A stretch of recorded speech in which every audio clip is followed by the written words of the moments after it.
खबर आवाज़ से शेयर कंदासीं। कराची मां कराची जे इलाइक़े गुलिस्तान जोहर हबीब यूनिवर्सिटी भरिसां ॿ ॼणा गटर में बुॾी फौत थी विया आहिनि। गटर में बुॾी वियल शख़्स खे बचाइण लाइ लथल ॿियो साथी बि गटर में बुॾी फौत थी वियो।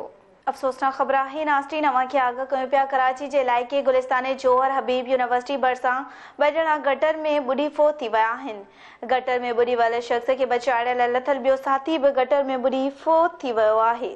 कराची मां ख़बर आवाज़ सां शेयर कयूं पिया। कराची जे इलाइक़े गुलिस्तान जोहर हबीब यूनिवर्सिटी भरिसां ॿ ॼणा गटर में बुॾी फौत थी विया आहिनि। गटर में बुॾी वियल शख़्स खे बचाइण लाइ लथल ॿियो साथी बि गटर में बुॾी फौत थी वियो।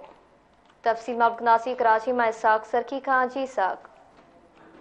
गुलिस्तान जोहर हबीब यूनिवर्सिटी जे वेझो गटर में बुॾी माण्हू फौत थी विया। जॾहिं त इतला मिलण ते ई सिंध एमरजेंसी सर्विस अमले जो जेको अमलो आहे उहो पहुची वियो आहे। जॾहिं त रेस्क्यू टीमूं आहिनि जेको आहे उहे जेको आहे गटर में ॿुॾण सभु जेके मुतासिर माण्हू आहिनि हिननि जी लाशनि खे कढी वरितो आहे। ॿिन्ही माण्हू जेके आहिनि उहे मज़दूर आहिनि ऐं ॿिन्ही जी लाशनि खे अस्पताल मुंतकिल कयो वियो आहे। जॾहिं त गटर में ॿुॾी वञणु सबबु जेको हिकिड़ो माण्हू हुयो ॿिए माण्हू खे बचाइण जे चकर में उहो बि ॿुॾी फौत थी वियो आहे। जॾहिं त ॿिन्ही माण्हुनि जी लाशनि खे अस्पताल मुंतकिल करे छॾियो आहे। पुलिस जे चवण त जेके माण्हू आहिनि उन्हनि जी सुञाणप जो जेको अमल आहे उहो शुरू कयो वियो आहे। जी महिरबानी इसाक आगाह करण लाइ।